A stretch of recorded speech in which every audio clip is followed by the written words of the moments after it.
respirar fundo aqui. Pessoal, o que vocês viram, e eu vou explicar a situação como um todo, é o seguinte.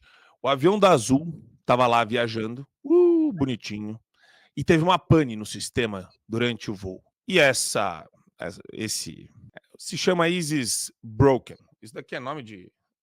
nome do que isso daqui? Não é aquela... Lembra daquelas séries de... Qual que é o nome daquela galera que canta, que se traveste? Qual que é o nome disso? RuPaul. Tem um Não, qual monte, que é o nome né? do cantor travesti? Cantores travestis. Drag? Oi? Drag Queen. Drag. Drag Queen. Isso daqui é nome de drag queen, né? É Isis a Broken. Priscila, a rainha do deserto. Priscila, rainha do deserto. Drag Queen.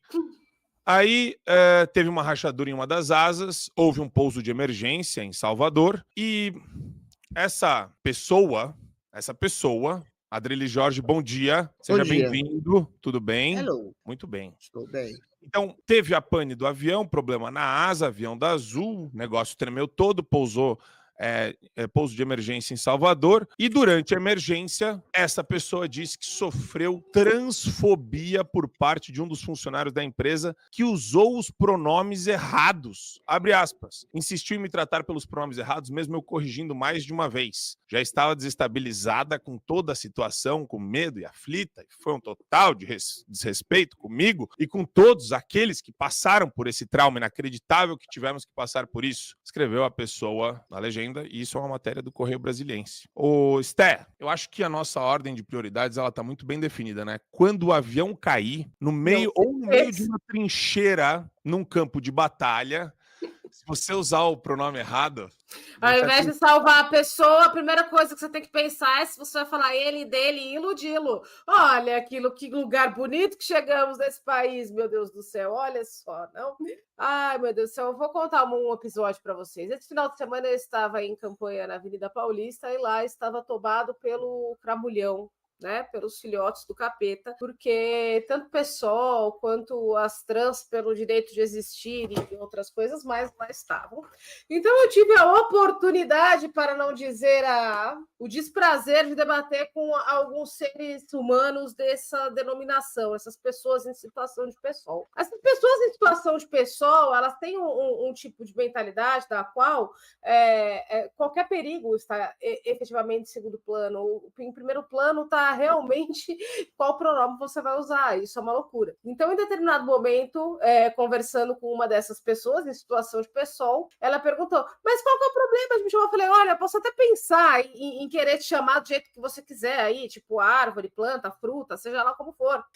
Contudo, você tem que entender uma coisa, eu sou disléxica. Se eu estiver falando rápido com você, eu vou te chamar da maneira como eu visualmente te enxergo, e aí você vai me processar e isso está errado. E é exatamente a situação desse rapaz, provavelmente. Ele estava nervoso por causa de uma pane, não enxergou nada na frente dele, usou o pronome que visualmente, em primeiro lugar, a ação cognitiva dele conseguiu ali prever e fazer as associações, e no fim das contas pode chegar a vir a ser processado por uma pessoa que se identifica com aquilo que ela efetivamente não é. É uma coisa lamentável o ponto em que chegamos. Mas mais do que isso, o que eu tenho como sugestão para as pessoas ao final, vocês viram ali? Peça desculpa, aí a pessoa, desculpa. Não peçam desculpa. Mandem tomar no rabo. É isso. Porque vocês vão ser processados de qualquer jeito. Tá entendendo? Sté, eu vou abrir uma dissidência grave Isso aqui. não é... Mas isso não é ofensa pra... Eu vou... Não, boa, Adrilles. Inclusive, isso pode ser alegado no processo, Adrilles. Não peça desculpa. É o que ela faz. Inspirado hoje, acordou inspirado. Mas, ó, eu vou abrir uma dissidência séria aqui para nossa audiência toda. Agora vocês vão ver o Marco Psolista entrando na área. Marco em situação de PSOL. Eu acho, Cogos, que essa empresa aérea tinha que ser processada por R$1 milhão. Como eles ousam, enquanto o avião tá caindo, chamar com o pronome errado o Isis? Olha, tem um santo da igreja chamado Santo Antão. E ele disse o seguinte: no futuro as pessoas ficarão loucas. E elas vão nos chamar de louco por nós não sermos partícipes da loucura delas. É nesse ponto que a sociedade chegou. Mas o pior é que Santo Antão ainda foi otimista, porque essa sociedade doentia e louca não quer apenas que nós participemos da loucura, eles querem nos obrigar, com força coercitiva, a participar da loucura, e estão dispostos a acabar com a viabilidade da vida na Terra. Porque agora você tem que adivinhar qual é a doideira da pessoa, participar dela, senão você é processado. Isso torna a vida em sociedade impossível. E realmente o objetivo dos totalitários, dos ditadores, é esse mesmo. Por que eles subvencionam essas loucuras com dinheiro do pagador de imposto? Por que existem populistas, né, políticos esquerdistas que querem pegar o dinheiro do povo para subvencionar a ideologia de gênero? Porque quanto mais caótica for a sociedade, mais ela vai ficar dependente de governo, menos virtuosa e independente ela vai ser. Então é isso que eles querem mesmo, o caos, a incapacidade da sociedade de se ordenar de baixo para cima. É isso que vai acontecer. Agora, no caso do avião ali, você vê que a coisa já começa a ficar perigosa. Quer dizer, para pessoas como esse sujeite, sei lá o que ele é, essa frescura de pronome é mais importante do que a segurança aeronáutica. Isso me lembra um meme que eu vi uma vez, que o cara estava morrendo na rua e a mulher falou, olha, ele está morrendo, tem algum doutor aqui? Aí o cara fala, eu sou um doutor. Então salva a vida dele. Não, mas eu sou um doutor em estudos de gênero. Mas então ele vai morrer? Aí o doutor em estudos de gênero, ele? Você tá assumindo o gênero? Então é nesse nível. E se vocês forem pensar, uma sociedade que abarca essa agenda politicamente correta, essa loucura toda, ela vai se fragilizando. Tudo é motivo para a pessoa se sentir vitimada e ninguém assume a responsabilidade de ser a voz da razão, de falar, pessoal, para de pânico, vamos pensar no que fazer, vamos ter coragem para restaurar o que tem que ser restaurado. Existem exemplos de pessoas assim, por exemplo, para quem não conhece, existe uma piloto chamada Tammy Schultz, é uma mulher que se alistou na Marinha, serviu como instrutora de combate, depois ela foi para aviação comercial. O avião que ela estava pilotando ali deu uma pane mecânica por culpa da manutenção, e o que ela fez? Ai, pânico, meu Deus, eu nunca sei. Não. Ela falou, bom, sou treinada para fazer o seguinte, adotou todos os procedimentos e salvou o avião. Nenhum passageiro morreu, exceto uma senhora que infartou. Então, quem é que vai salvar a sociedade? Quem é que vai realmente conduzir as pessoas em segurança? São pessoas racionais, são pessoas corajosas e não mimimizentos, contaminados por uma esquizofrenia coletiva. E isso que o Cogos falou, eu acho fundamental, Adriles, porque, cara, você acha que a Azul vai ceder uma pressão? Porque, veja, se fosse um mendigo da Sé prega, mendigo da Sé, né, fala loucuras, mendigo da Sé, o cara tá lá louco de crack ou de, sei lá, álcool, corote, né? Mas é um ator, uma atriz, a Globo. E aí, Adriles? A galera... a gente tá naquele momento, eu posso esperar que a Azul não peça desculpas e tome vergonha na cara de, inclusive, falar que isso daí é completamente absurdo? Isso é uma metáfora, o que aconteceu nesse voo, é uma metáfora da esquizofrenia, do absoluto paradoxo esquizofrênico que a gente vive. À beira da morte, à beira de uma iminência, da possibilidade de morrer, a pessoa fica histérica porque ela não é chamada pelo pronome que ela acha mais adequado ser chamada. Primeiro, a pessoa, para ser chamada de ela, tem que se parecer com a mulher. Eu não tenho nenhum problema, como o Jordan Peterson diz, de dizer que alguém que se quer ser chamado de ela ou ele, de ser chamado pelo pronome que ele correto, que ele se adequar a tal. Mas o problema é você obrigar as pessoas, inclusive por lei, inclusive sob ameaça de processo, inclusive sob ameaça de justiça, a qualquer homem que coloca uma peruca de mulher e diz eu sou mulher, entendeu? Isso é um problema sério, isso é o que se chama de ideologia de gênero. Você não pode se adequar ao sentimento de uma pessoa. Esse dia eu estava discutindo com uma pessoa, e era uma pessoa, não se dizia de esquerda, mas tinha todo o comportamento de esquerda.